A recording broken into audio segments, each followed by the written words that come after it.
Pursuant to the Illinois Open Meetings Act, meetings held remotely will require roll call votes for all actions.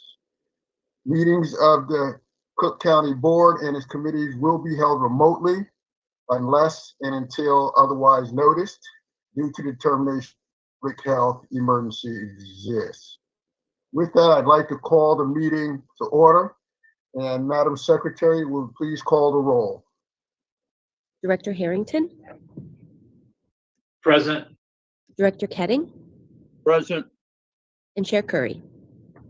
Present. You have a quorum. Thank you.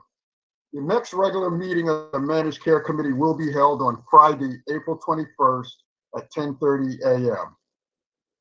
Madam Chairman, has anyone registered to provide virtual oral testimony or submitted written testimony to be included in the record? We did not receive any registrations to provide testimony, nor did we receive any written testimony. Thank you. With that, we'd like to move to the report on health plan services, which will be presented by Aaron Galena, who is the Chief Administrative Officer of Health Plan Services. He will review the report and the metrics. No action or motion is required. He is only presenting information. Mr. Galena. Thank you, Chair, and good morning, Directors. Aaron Galena, Chief Administrative Officer. We will start with our membership slides.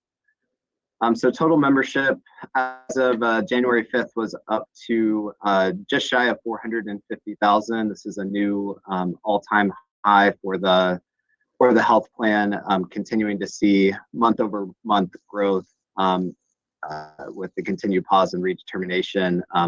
There are some changes on that front, which we'll be talking about more a little bit later in the presentation. But currently, we are continuing to see that sort of steady growth that we've experienced for the past couple of years. In terms of overall market share data, this slide shows we're continuing to be in the 32.6, trending up towards the 33% range. Just note that this data is through October of 2022. And then the rest of the market's been relatively stable as well in terms of market position of the other health plans. Mr. Galena, this is Chair Curry. On the previous slide, I think there's a wayward comma on the ACA line. Yes, you are correct. I thought either we went up to 1,240,000 or just 124,000. Thank you. Just wanted to point that out. Okay. Yep. Apologies for that. No problem. So this slide shows our overall trend versus the Cook County Medicaid market. You can see that we've tracked very closely with the market overall, slightly outpacing the increase that the Cook County Medicaid managed care market has seen over the past 12 months. In terms of our budget, we did assume that redetermination would be starting at the beginning of the year in our budget back in July and August when we were building that out. So you can see that in the red bars that we're starting the year ahead of the budget projections that we assumed for 2023. But again, I'll talk in a minute about redetermination. We expect, even with the start of redetermination that we're expecting later this year, that we'll continue to exceed our budget projections, given that we're starting out a bit ahead of the curve. This slide covers some of our operational metrics. You'll note the top row here is a new line that I've added to show the call volume. And then you'll see the abandonment rate, hold time, and calls answered in 30 seconds. You'll note in December, we saw a decrease in performance overall of the call center, really across all of those metrics. And we added the call volume so you can see the correlation there. We saw a big jump in call volume between November and December, which really related to a couple factors. One is our choice campaign hitting the market. So there's some good news of calls that are being driven. And then we also made some changes in our member incentive program that we think will improve the program overall. That we issued new cards out to individuals under that program, which have more flexibility on where they can utilize the rewards that they earn.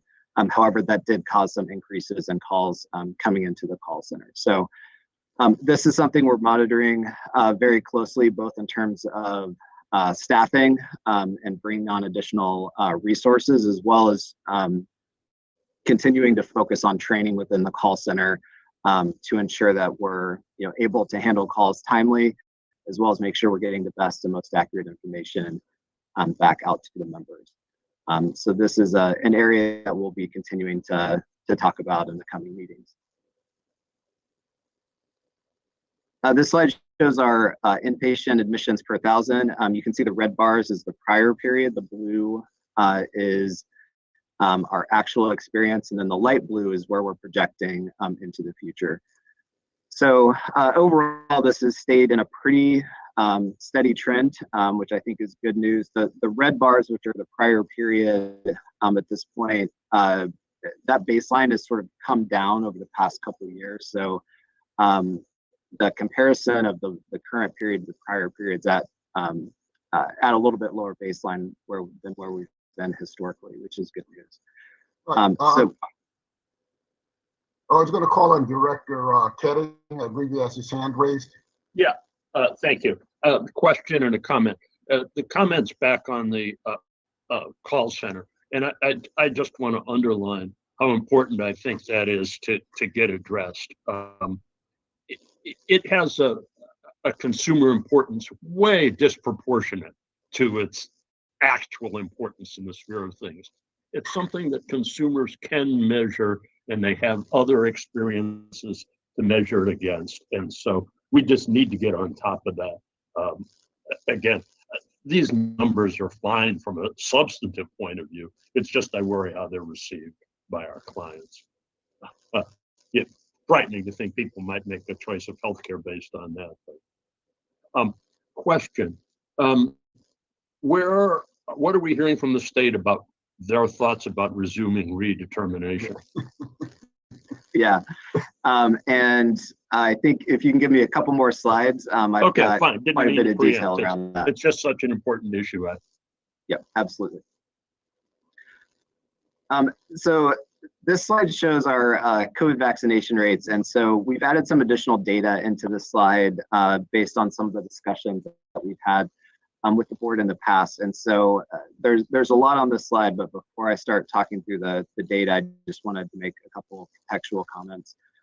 First, when you look at the total percentage towards the bottom, you can see that that's been holding relatively steady versus what we've been seeing in prior months. I do want to make one comment, though, that they're steady from a percentage perspective. Obviously, the plan is also growing at the same time. So I don't want to give the impression that we're not continuing to see additional members get vaccinated. We are continuing to be a couple thousand individuals a month that are getting newly vaccinated within the plan. But that's sort of correlated with the growth that we've seen, and so the percentages are holding steady. And I think what we have seen is sort of a slowdown in that trend where previously, before we saw this sort of tapering off of the volume there, we were seeing enough individuals getting vaccinated that the percentage was able to increase even with the growth in the plan.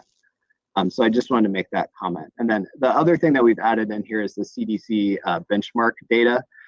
This is the overall population. This has not been adjusted for demographics, so it's not adjusted for race and ethnicity specific to our health plan or geography in terms of benchmark specific to Cook County.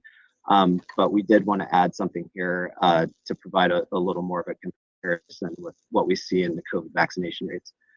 And I think as a general message especially at the younger years, we see for the most part tracking reasonably close with the benchmarks. I think where we start to see some of the gaps appear is particularly in the 25 to 49-year-old, and then as we head into some of the older populations. So certainly continues to highlight the need for us to continue our efforts to outreach to our members, continue to encourage vaccination, and try to find new ways to overcome some of the hesitancy that persists. I'd like to I see Director Story. Thank you, Director Curry. Aaron, I have just two questions. The first question, Aaron, is, and you probably have answered this probably 15 times. We still providing some type of incentive for county care recipients to get shots in arms? Yes, we are. And so a little bit of history. So initially we started with a $25 incentive for the initial COVID shot to really try to encourage that initial, overcoming that initial hesitancy. We've made some adjustments to that as we head into 2023. We've now increased that initial reward to $50, but we've also added additional incentive opportunities for receiving the second dose as well as the booster dose. So it's a little bit more of a holistic incentive that we're including for 2023, and we hope to see that'll have an impact. So are you saying you're going to increase the dollar amount, or there's some other incentive different types of incentives? Yeah, both. We're increasing the dollar amount from $25 to $50, and then we are also adding a new incentive for the boosters specifically, which previously we did not have an incentive for. Aaron, were you getting ready to share with us that with respect to this slide that is not sensitive in terms of race, it's not broken out by race? So you don't have any heat maps that show zip codes and racial breakdowns? Yeah, so we do have some of that analysis for our plan members specifically, and I'm happy to bring that back to share with the group. I was just commenting that the CDC benchmarks we haven't adjusted to be aligned with the demographics that we have within our health plan, either from a zip code or a race and ethnicity perspective, outside of the age ranges that we would look for. Well, thank you. I appreciate you suggesting that you'll bring that information back in terms of breakdowns by race and, like I say, some heat maps, especially because of CBI. I would be interested in seeing that going forward. So thank you for suggesting that you'll provide the board with that information. Yeah, we really do want to make a concerted effort to overcome differences by race. I understand that's important in terms of measuring our effort relative to other people, but that's a problem for society. Yeah, I'd like to comment as well, because I think the concern is the disproportionate burden of COVID on certain racial and ethnic groups. And that's what we're really trying to get at. And are we doing things in those areas that are predominantly racial and ethnic minorities that are disproportionately represented in COVID mortality that we're targeting in terms of the messaging moving forward? I think that's what we're trying to get at. Absolutely. Aaron, one other comment back to Director Story regarding the timing with the increases to the incentive from 25 to 50 and other additional incentives. Have they already been implemented, or are we on a timeline to have those implemented? Yes, they took effect January 1st of 2023. Thank you.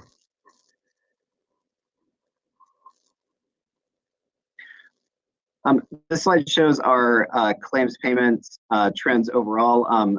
You do see the upward trend here in terms of outstanding claims towards the tail end of December. And that really relates to two things. There's a rollover of the budget system that happens, and there's some timing issues where you can't put through payments for a couple week period.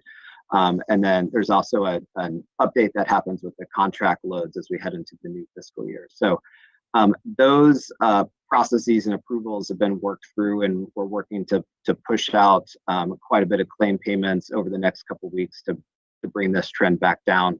But we certainly have seen that raise up, which we're watching very closely and expect to see this come down over the next couple of weeks. And this slide, reflects that same changes that we've seen, and you can see much of the increase has really been in that 30 to 60 day category where that's increased over those first few weeks of December. Director Harrington has a question. It was relative to the previous slide and that uptick that you've seen. Is that related to the volume of claims, or the volume of claims has been consistent? Have we seen an uptick because we've got a significant increase in the claims that we're processing, or has the volume of claims remained pretty static? Yeah, the overall volume of claims has remained fairly consistent with some slight upward trend, as you would expect with our membership growth, but it's not that we've seen a sudden surge in claim volume. It's really related to the mechanics of the rollover the fiscal year. Thank you.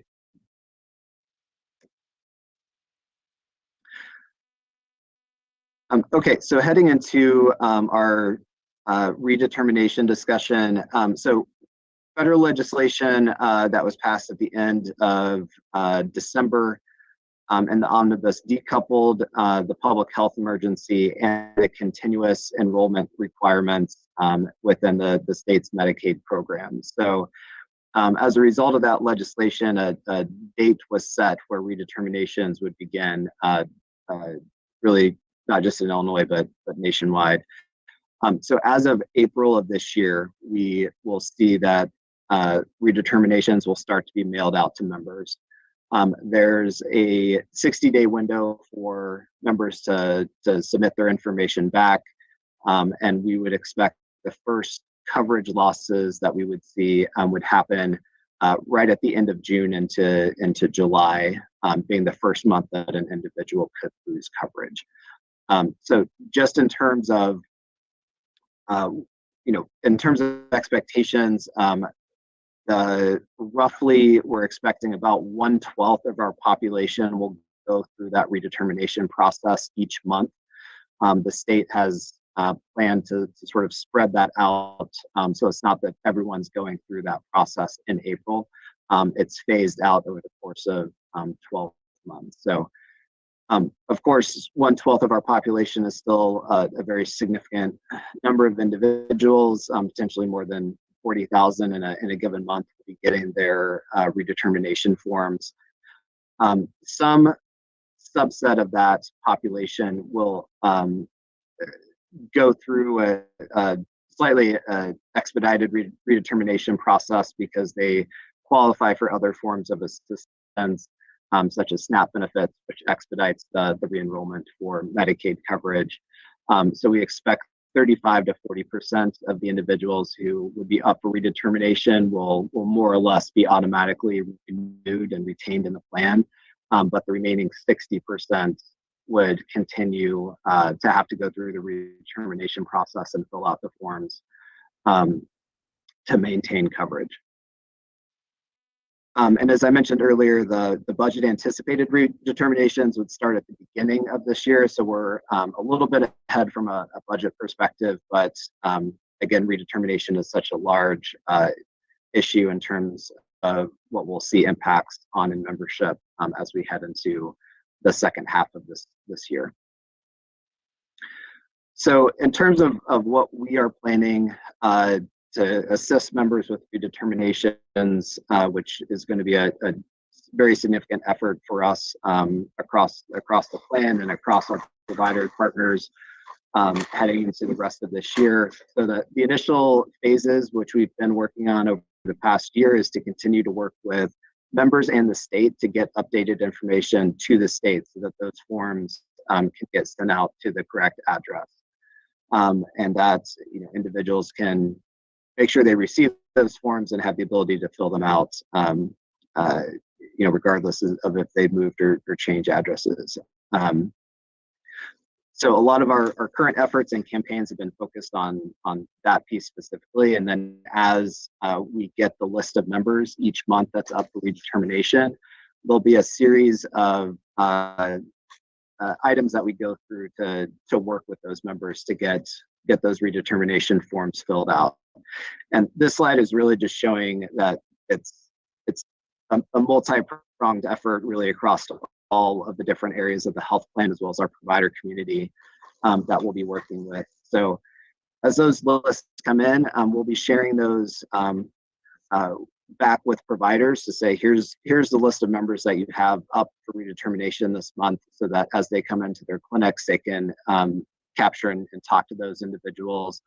Our call center has those flags built in, so that each month those flags will be added to the call centers that an individual calling in, talking to a customer service rep, the rep can talk to them about the redetermination process and what they need to do.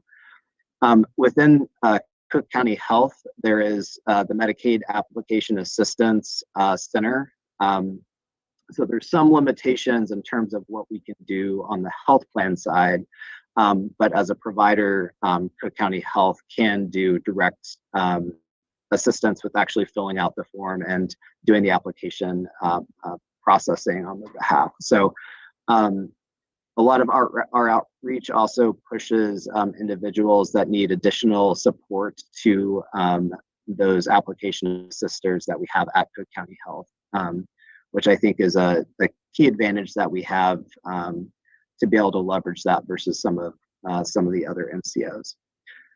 We'll also be doing every type of electronic and communication mean that we can in terms of outreach calls, emails, text, that'll be targeted to those individuals that we know are coming up for redetermination, as well as trying to target community events to help educate on the redetermination process and provide assistance.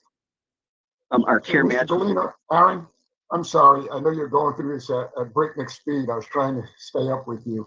But I worked the back of the envelope with the numbers that you suggested early on in terms of the percentages of the redeterminations in the special classes. I'm estimating then that possibly 3,600 members a month could be lost at the low end, which would translate to about 43,000 members over the year. Does that track with the numbers that you're looking at now, or are they higher, lower, or in that ballpark? Yeah, so I think as we expect roughly 40,000 individuals a month to go through the process, approximately 35 to 40% of those we expect to have a more streamlined re-enrollment, which will leave in the range of 20 to 25,000 individuals that will be sort of going through what I'll call the full redetermination process. So I think the key question and assumption that we're going to be watching really closely is, historically we've seen northward of 60-70% of those individuals successfully completing that process. Now the question today that was different pre-pandemic is just how many of those individuals do still qualify for Medicaid and haven't either gained some type of employment or some type of other coverage, where we may see a lower percentage that are able to successfully renew. So it's hard to put a great projection around that, but I think there's the potential for as much as 10 to 15,000 individuals that could fall off of coverage in a given month, and that's going to vary a little bit month to month, but I think that's a reasonable range to expect. That is then a low end or a high end, do you think, or is it right in the middle? I think I'll have a much better answer to that once we see the first couple months and how successful the number of individuals redetermining is going to be. But I think that's sort of a range. I think we're obviously hoping that we could see better numbers than that, but I also want to be realistic given the coverage changes. Thank you. Robert, I did the same back of the envelope calculation, and I came up to about 4,000 a month. So That's for better or worse, you and I are thinking about this. no, we are, yes. Okay.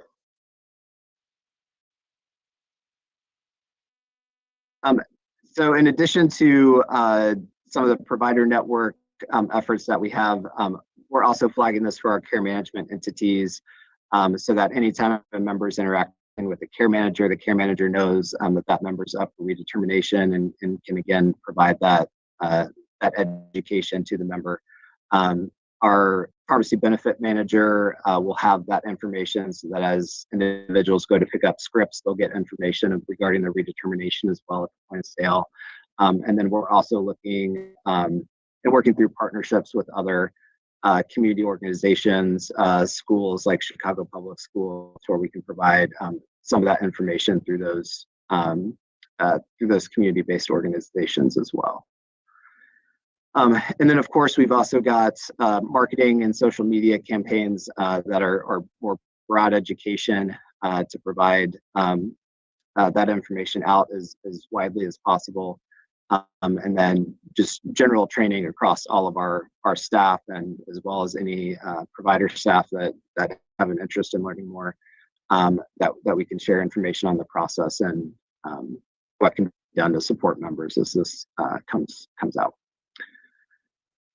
This is a timeline of sort of where we are, where we expect the PHE to begin in terms of the redetermination process, and then what sort of the different efforts are and where their priorities are. So you can kind of see some of the planning and initial efforts and where we're at currently, and then what will hit in full force as we start to get the initial list from the state of which members they are mailing out forms to for redetermination. So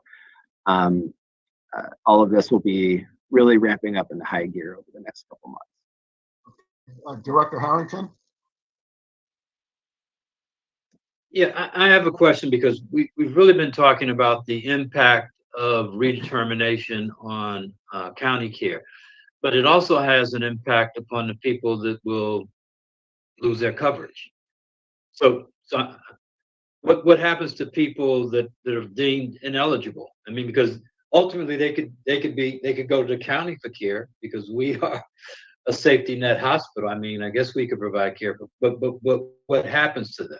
And I guess partly what I'm getting at, I don't want to scare people, but is our messaging going to help them understand what's at risk about not being continued moving forward?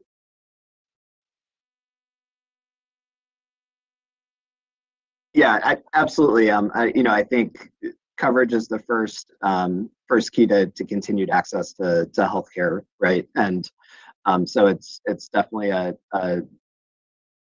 significant amount at stake for the individuals going through this process. And I think our first and foremost goal is to ensure that everyone who does continue to qualify for coverage is able to complete the process and maintain coverage. And then, of course, there's going to be a number of individuals that no longer qualify for Medicaid specifically, but will have options either through the exchange, potentially, or may have started to receive some other type of coverage as they've moved to an employed status. So there are other options that we can also help members with if they hit the point where they no longer qualify, and are transitioning potentially to some other type of coverage. Certainly, we don't want to cause a pure discontinuation of care. We want to ensure that there's a smooth transition in those situations where an individual is shifting off of county care specifically. Yeah, that was my concern, that people might just fall through the cracks. They're no longer eligible, and they just get lost. Director Story? Thank you, Director Curry. Aaron, this could be for Dr. Collins or yourself to answer about. I'm piggybacking on Director Harrington's comments about those individuals who will fall through the cracks.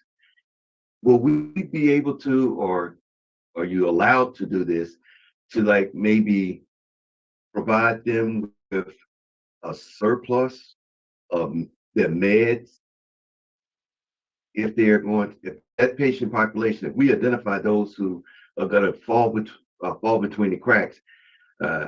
Dr. Collins, is that something that the medical staff can be advised to do and it's legal or appropriate to do? I would have to leave it to Aaron about the legal part. What I will say is, depending upon the medication they have and when the period is, they may actually have a surplus of some of those chronic medications. So antihypertensive medicines for their diabetes, we generally encourage a 90-day already. So if they say got it filled in June, they would have enough already to September. Our specialty meds, not so much. We limit those in terms of how much we give them at that point, but they would still have refills on the books for at least a year. Yeah, and I think just to add to Dr. Collins' comments, I think one of the things we'll be looking at is that transitional period. There'll be a relatively short window, so that the timing will be a challenge definitely between when we get notice that termination's coverage, that coverage is terminating, and when they actually fall off of county care. But there's definitely an opportunity in that window to try to support that their prescriptions getting refilled, so that they have some transitional fill there that could be mitigate some of the transition issues. That's great. Director Teddy? Yeah. Central tendencies are only central tendencies. There's always stuff around the distribution. But we studied this pretty closely when I was working in this area at the state. And the overwhelming majority of people who get disenrolled are people who are getting little or no health care. People who are sick take it seriously and keep their Medicaid. Again, by and large, there are people at the edges, and we got to keep an eye out for them. The real impact of this, I think, will be less people not getting access and more of the financial impact on us, because the people who get redetermined off were people who weren't using services, even though we were getting a capitation for them. And the people who will be left will be quite a bit sicker in terms of the overall population. And we'll still be getting the same capitation for those folks. Now, that may be some corresponding increase in our capitation due to severity, but nothing will make up for having a lot of people on the rolls who aren't getting many services. So I think that's where the crunch really happens. Yeah, and just to add a couple of comments to that, I think we saw during the pandemic that we expected the individuals that were newly coming onto the plan to potentially be lower cost, lower acuity individuals, and to some extent that was true. I think one of the things we also saw was some surge initially in utilization as they came on to Medicaid, likely because Medicaid offers a little more holistic coverage than some of the other options they may have had before. So I do think there's nuanced thought process around what we expect to see in terms of shifts within cost and utilization of the members. Certainly, the longer an individual is with the plan, we see lower utilization over time, as we would expect. And so the other impact we're going to see beyond just the pure shift in populations is going to be the average length of time that someone's been with the plan is likely going to shorten. And so that means that we're going to have had, on average, less time to work with those members and get them into a well-managed situation where they're fully taking medication every month, et cetera. So it's definitely going to be a trend to watch as we see this likely dramatic shift in the population that we have. Director Harrington? You're on mute. I just want to make an observation. I'm reminded of a conversation I had years ago in the 80s when I was working and focus around hypertension. And I was working with a cardiologist at that time. He was over cardiology at the University of Chicago, Dr. Douglas. And he said there are only 3 symptoms of hypertension. He said those 3 symptoms are heart attack, stroke, and kidney failure. So those are end-stage diseases that occur when people don't manage their hypertension.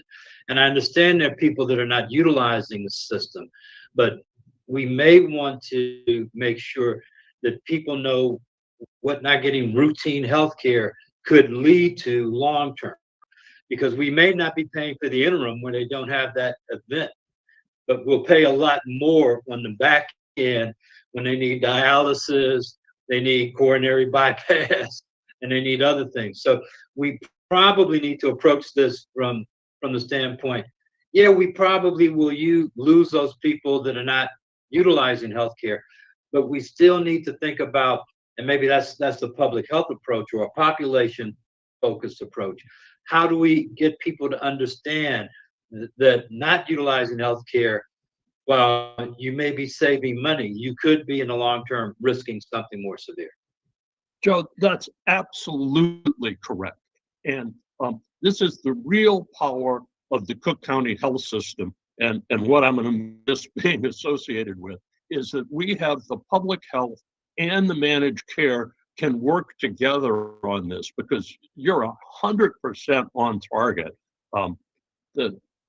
We make the stuff available to people, but unless they're using it in ways that are appropriate, they won't get the benefit.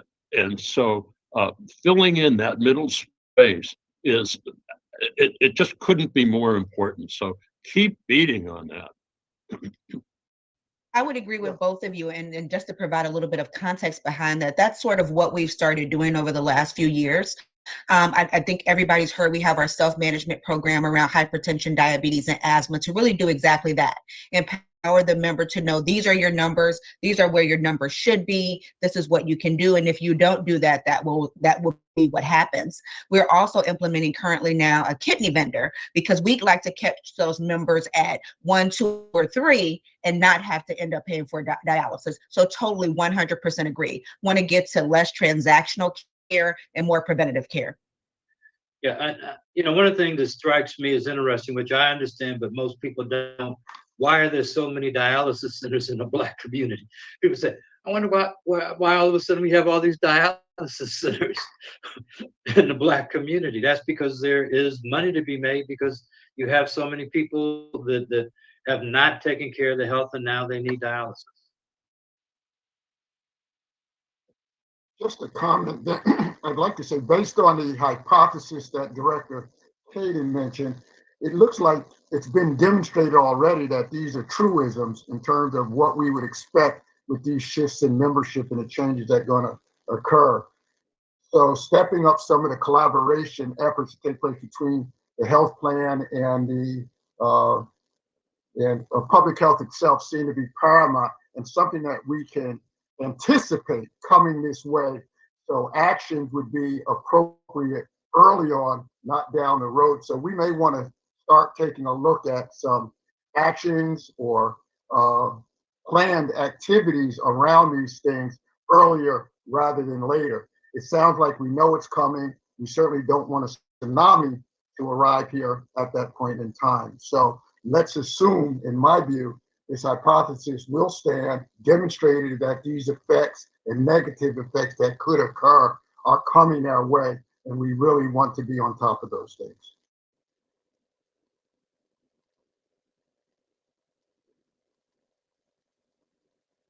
Any other comments? Director Curry, I would just like to say, for the record, I concur with what my fellow directors have stated over the last 5 to 8 minutes. I think that, especially when Director Kerrigan talked, that intersection for public health and county care, I just think that is absolutely the direction. I'm glad to hear Dr. Collins' comments that is something, that initiative has already been being formulated, or they've been working on it or pushing it out, establishing. I just think that's good news. And if we and board members can just add our voice to that effort, I think that it adds with just more credence.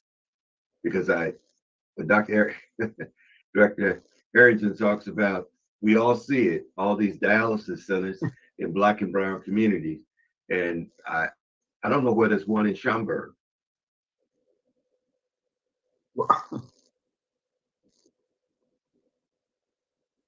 Okay, Director, Mr. Gallina, would you like to continue?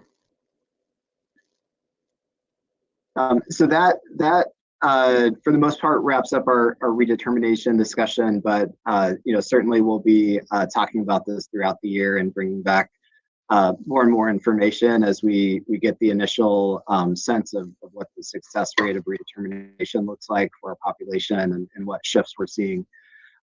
So a lot more to discuss over time, and happy to share any additional information or provide any additional briefings that directors would like on this topic.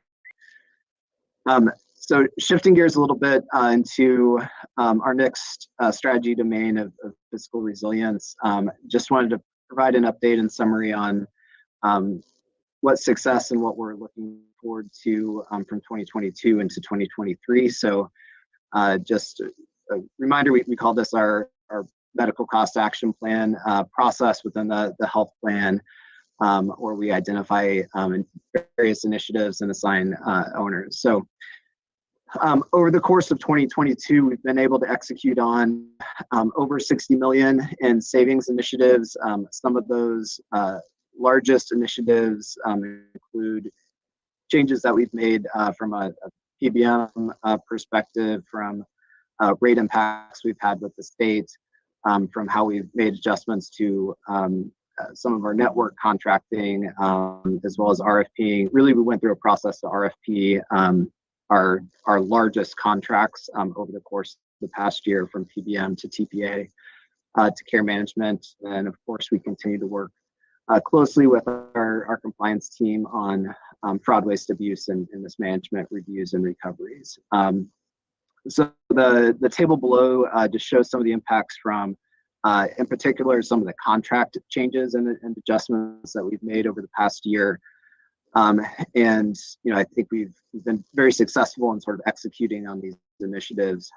These are savings that are estimated on an annual basis. So some of these items have implementation dates over the course of this year. So it's not necessarily that we'll achieve a full 60 million of this in this fiscal year, but we expect over time that will be the annual impact once these are implemented. So for example, our PBM, we're targeting implementation of July 1st of 2023. So we'll expect about a half year impact from that initiative in this fiscal year, and then the full annual savings amount in 2024.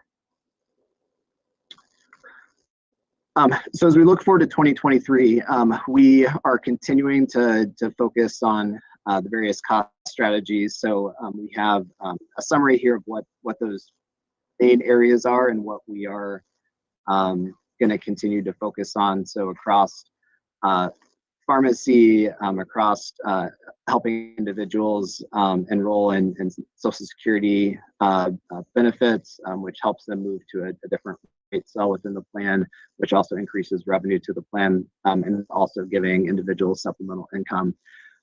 We're continuing work on risk adjustment programs. We'll have additional RFPs that we'll be issuing this year for some of our administrative contracts.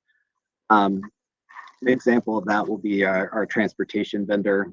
And then really we'll begin focusing, I think, more and more on the medical management front, as we've captured, I think, some of the other major opportunities over the past couple of years. And so more of this work is going to be shifting to focus on medical management, how we work with higher cost members, how we can improve both the quality of care and also the financial outcomes that we see. So Dr. Collins mentioned our implementation of an ESRD and dialysis vendor, but also focused on sort of the early stages of the chronic kidney disease so that we can avoid individuals crashing into dialysis later on.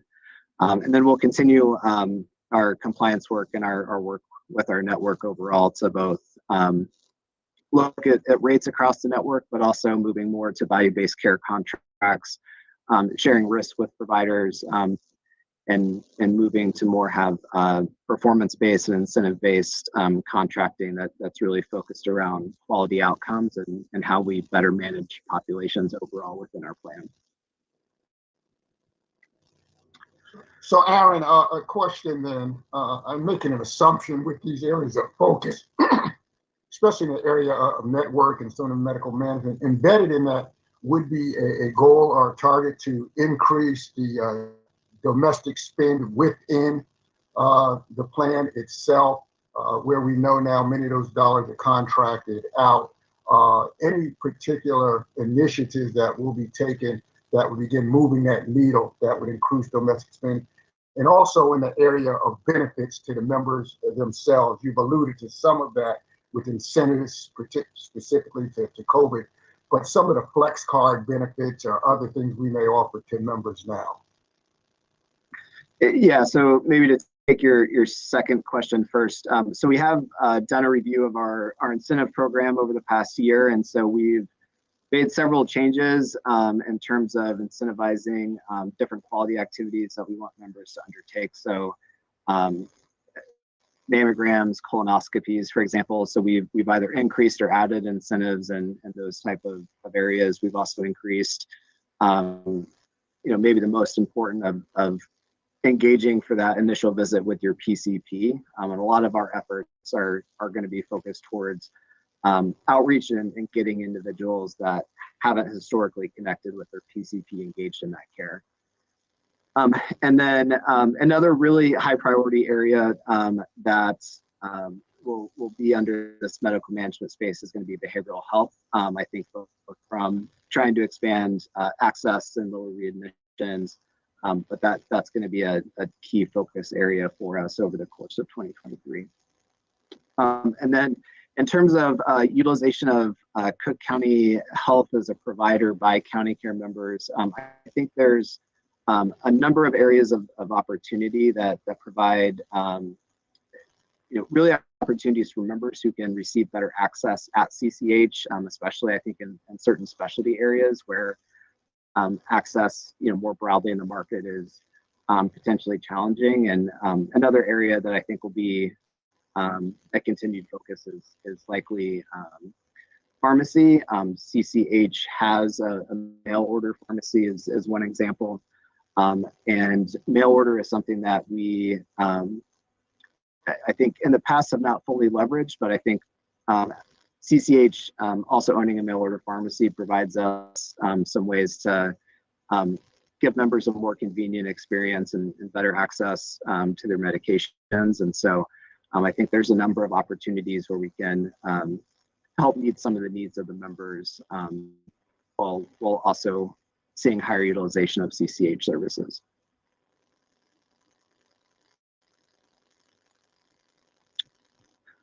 Another area I wanted to provide an update on was the reserves for the health plan. As you'll recall, we moved to set up as a best practice a specific account that's got reserves dedicated to the health plan.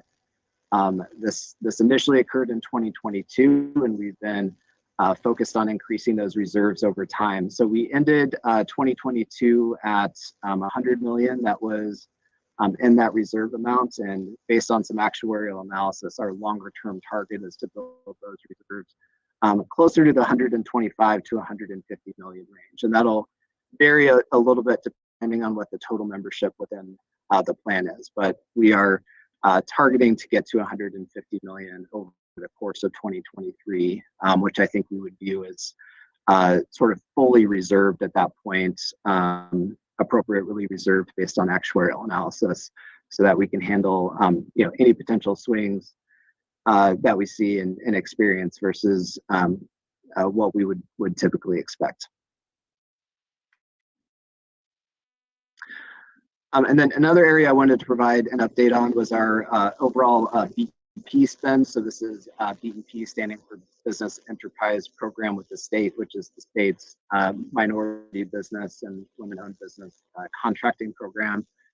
So we have targets that we have under that state program that we have been working to meet and increase over time. And so I think this shows a lot of the significant effort and progress we've made in this area. So in state fiscal year 2020, we were at 7.3 million with BEP certified vendors.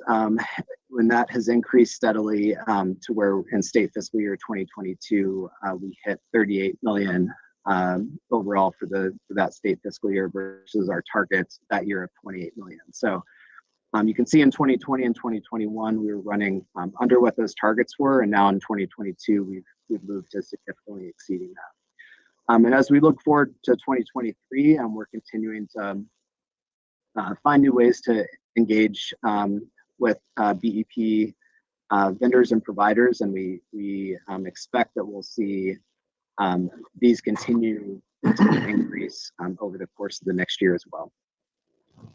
Director Harrington.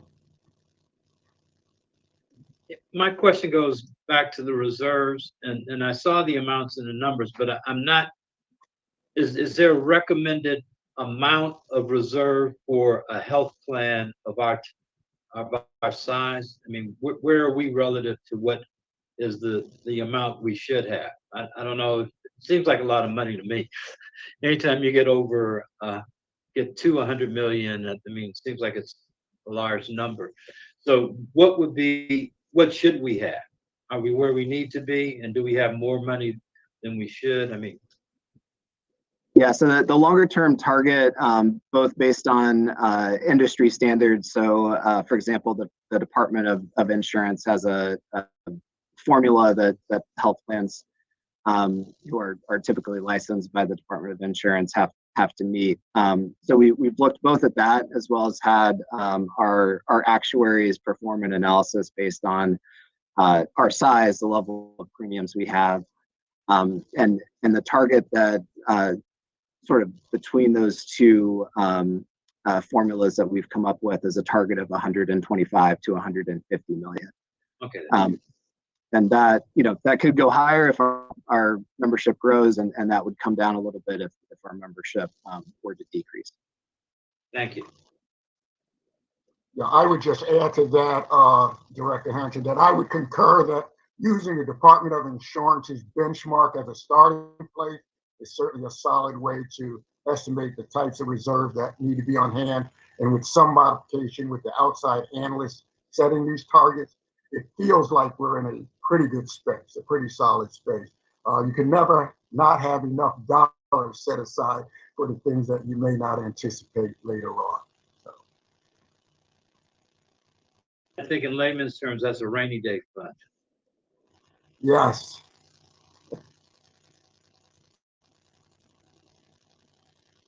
Okay, and then to take into the final part of the presentation, wanted to provide an update both on some of the successes we've seen over the course of 2022, as well as some of the focus areas as we head into 2023. Of course, we've covered redetermination, which is a big one. But just looking back on 2022, I'll not read every item on this slide, but just wanted to provide some sample of all the great work that the county care team has been doing. We celebrated our 10-year anniversary. We've continued to hit new membership highs and have been able to accept that membership in and scale all of the operations and different parts of the plan to be able to handle that growth. We've continued to see good quality scores in terms of particularly in areas of keeping kids healthy and women and child health. And we've seen increases in a number of areas for what we call our CAPS ratings. So how members look at and view the health plan across a number of different categories. We've done network expansions. So for example, we've added a large amount of urgent care sites to our to our plan over the past year to help provide some needed access and also hopefully to provide alternatives for emergency department usage. And we've also done a number of different staff engagement initiatives, which has really been a focus for us over the past year as well, is to try to improve just the overall staff satisfaction and how the staff experience feels. And then we are continuing to move forward with value-based contracting and alternative payment models. And the state's also now started to formalize a little bit more on how they have plans, provide information on how many value-based care contracts they have, what kind of percentage of their membership that covers. And we were very happy to see that out of all the health plans, we have the most spend and percentage of our population that's covered under some sort of value-based care contract. We've also continued a number of our initiatives. I mentioned our BEP spend earlier. In addition, in our health equity domain, we've continued to work with members to connect them to housing. We've moved towards upwards of 50 members that have now been housed and are in a stable housing situation through our flexible housing pool program. And I think we've been excited by some of the results and the impacts we've seen on medical cost utilization from that program. While it's still pretty early, we've seen reductions northward of 30% for the individuals that have moved into that flexible housing pool in terms of their medical cost and utilization. And then a number of implementations over the course of this past year in terms of systems. We moved to our own in-house care management system. We, based on CMS requirements, launched an interoperability and patient access portal where members can now access a variety of different information in a single place through a single portal. And we've implemented a new system that the state launched for admission, discharge, and transfer. So essentially providing real-time information when an individual comes into ED or for an inpatient admission. Director Ketting? Yeah, just a kind of a random thought, but I was talking to someone this week in terms of the housing initiative, which is very exciting, and those kinds of cuts in medical expenses are consistent with the literature. I mean, this is a really something that we really know can work. But this person was saying that some second round of research on this topic is showing the problem is keeping these people in the housing because a lot of the things that got them unhoused in the first place run more deeply than just getting a house. So just a heads up that you need to be sure you're paying attention to that so we can keep reaping those rewards. And it's really good for the people too. So it's a great start, but let's just make sure we don't let it slip away. Absolutely. So heading into 2023, this slide really just highlights sort of what's our process for thinking about and identifying our strategic objectives for 2023. And certainly we're presenting some of this to you today, but welcome feedback and thoughts on where we're thinking about our priorities for the next year. So of course, it starts with the strategic plan that was developed and approved for 2023 through 2025, and then we build down from that specific annual goals over the next 3 years, and then from that build that down even further into what are our individual quarterly goals that we have to achieve those annual measure and targets, and what are the specific actions that we're looking to take to be able to successfully achieve those measures. So really building down kind of from the highest level to interim targets, and then to the specific action items that we want to be focused on for the next month to 90 days to move towards execution of those goals. So This at a high level is where a lot of our focus for 2023 will be, and of course redetermination is going to play a major role. So you'll see that sort of in the middle under growth, innovation, and transformation. But you'll see the categories based on the strategic plan pillars, and then under each of those, what some of our initiatives are focused on. So, and in the quality and clinical area, we'll be going through our NCQA redetermination process over the course of the next year, which will be a major effort across the plan. And then I mentioned earlier that behavioral health is another core area that we really want to improve our outcomes in. So we'll be focused on that from how we improve access, how we approach our network contracts, how we can move into value-based care with that, how we can have a better transition of care process. So each of these areas will really have a holistic initiative and work group that's put around it to try to move the outcomes forward in these areas. And then maternal health outcomes and PCP engagement are the other really critical focus areas that we're targeting for the course of 2023. And the health equity pillar, we've initiated the implementation of food and nutrition, and so we'll be implementing that over the course of 2023 and evaluating that program. Another key initiative that we're pushing for is improved member demographic data. So being able to get both improved information so that we can be more successful in terms of outreach and engagement with members, but also getting some additional information that can help us understand outcomes by different subsets of our population. So race, ethnicity, language data, for example. A lot of the initial data we get on members as they come into the plan from the initial enrollment with the state often isn't fully complete. So we really want to be able to get better holistic data so we can evaluate that and look at interventions that are targeted to specific geographic areas, to specific populations to try to improve outcomes. Excuse me 1 second, Aaron. Director Harrington, you're on mute. No, I'm off mute now.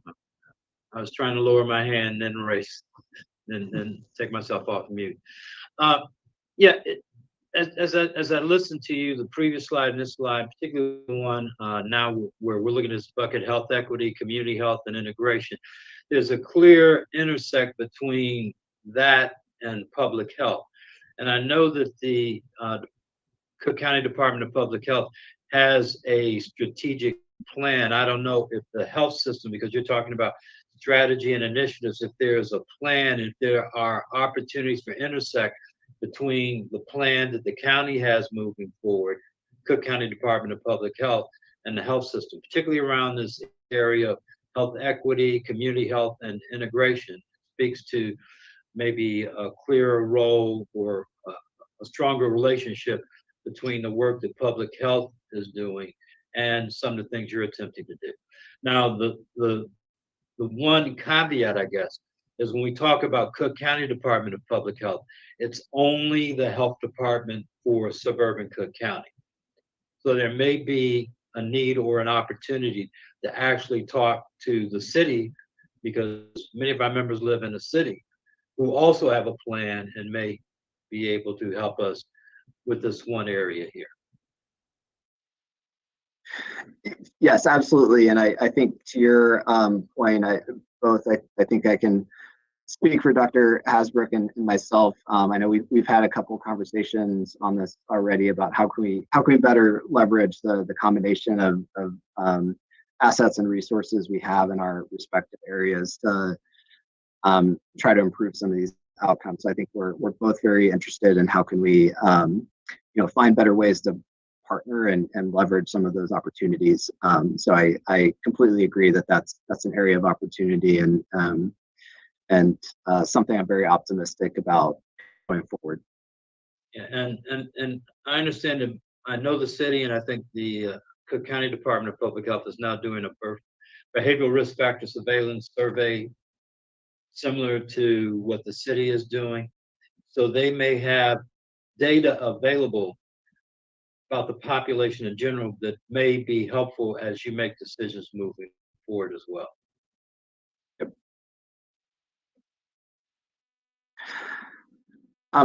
So then heading into the member experience bucket, so a lot of our efforts here are focused around access. And so just to take a quick step back, one of the things that we've implemented over the course of 2022 is some additional ways to really get some more direct member feedback on their experience and where, how they perceive the plan. And so we've always had our annual CAPS surveys, but that sort of a standard set of questions that at times provides a good overall look, but may not necessarily provide the most actionable information. So we've started a series of pulse surveys, and I'll give a thank you to Karen Stanzik and her team for helping us initiate this. But it's been really helpful. We'll do regular surveys now throughout the year, every other month, with a targeted series of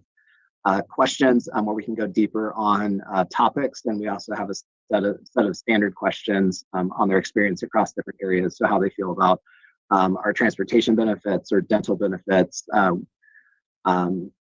Do they feel that they have a hard time getting access or making appointments? And if so, what are specific provider areas, for example? So coming out of that, really access is an area that we think is a good area of opportunity, as well as looking at some of our ancillary benefit programs. So dental, vision, et cetera, continue to be really high in terms of feedback from members on what are they really looking for out of their health plan. So I think there's a number of opportunities there, and I'm excited to sort of have that core data set that we can now look at and drive interventions based off of the direct feedback we're getting. And then, on the growth side, obviously redetermination is going to be, the biggest thing that we're looking at over the course of 2023, and with that starting, will be a huge focus for us, especially over the first couple quarters of the year, to make sure that we've got really efficient processes for those for the redeterminations. And workforce talent teams, I mentioned a lot of different initiatives in terms of staff engagement and staff experience, and we're looking to continue that and think about how we can help support our staff in terms of professional development, that they've got clear objectives and goals that they feel like they're working towards throughout the year, and that they feel connected to the overall mission that we're about here at Cook County Health and County Care. And then finally, on the financial front, we'll just be continuing our medical cost action plan process to drive different cost savings initiatives or revenue increases. And so some of the bigger items are going to be the PBM implementation that I mentioned. We've also been able to move to some of those accounts that I mentioned earlier that have been set up over the past couple of years, are able to earn interest, and we're in a rising interest rate environment right now. So there's an opportunity to earn some interest rate earnings off of those accounts over the next year. And just looking overall to continue to drive positive operating margin, both so we can increase reserves and ensure that we're appropriately reserved, but also to have the funding and the ability to reinvest back into the plan and back into key initiatives to both improve health outcomes as well as reduce costs overall as we move forward. So this is there's a lot in this single slide, but I wanted to provide this overview, and again, certainly welcome feedback from the board on critical priorities for the next year and how we focus our time and resources. And I think with that, I added one additional slide from some conversations with Chair Curry. So just to more formally track some of the different questions or follow-ups that come up, I've added this. So as items come up, I'll show them here to make sure that we're getting follow-ups back to you on information requests that you've had. So one of the previous follow-ups was a summary of RFP impacts, which I included earlier in the slide deck in the financial section. And then in the February board meeting, I believe we've got a follow-up that's due on how are we thinking about evaluating the food and nutrition program that we're looking to implement this year. And I know we've had a couple additional items that came up in this meeting, so we'll add those to this tracker so that you can see. Just good addition. Good addition. Yes. Thank you, Aaron, for adding this. This is key and important information for the board. I just wanted to make a side note here in response to Director Story's earlier, I believe, a little bit tongue-in-cheek question about the number of dialysis centers in Schaumburg. The number is 2. And at the same time, I drew a 7-mile circle on the south side of Chicago. There were 50 plus dialysis centers in a 7-mile radius, 2 in Schaumburg. So just information for your thoughts.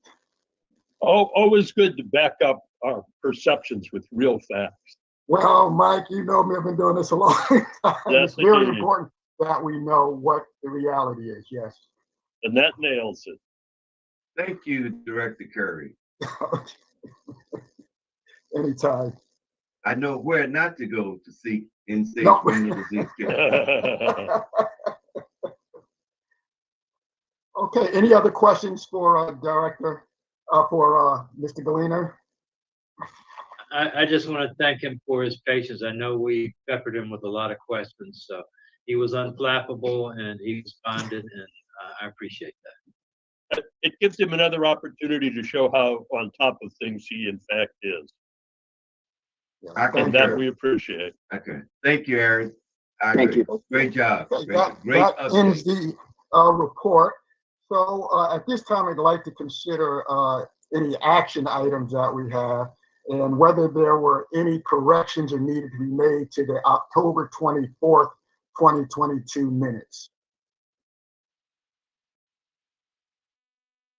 Hearing none, I'd like to entertain a motion to accept the minutes of the Managed Care Committee meeting of October 24th, 2022. So move. Second. Okay, it's been moved, made, and seconded. Madam Secretary, would you please take the roll call vote on that motion? Roll call vote on the motion to accept the minutes.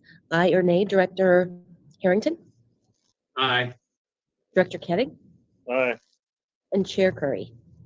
Aye, You have 3 yays and 0 nays. thank you. And with no further business before us, it will move for adjournment. The agenda is exhausted, and I would like to declare the meeting adjourned. Have a great Thank you. weekend. Have a great Okay, weekend. guys. Stay safe. I think that's Thank it you all. for me. I'm signing off. Okay. Take care and Take good care, luck. everyone. Thank you. I'll be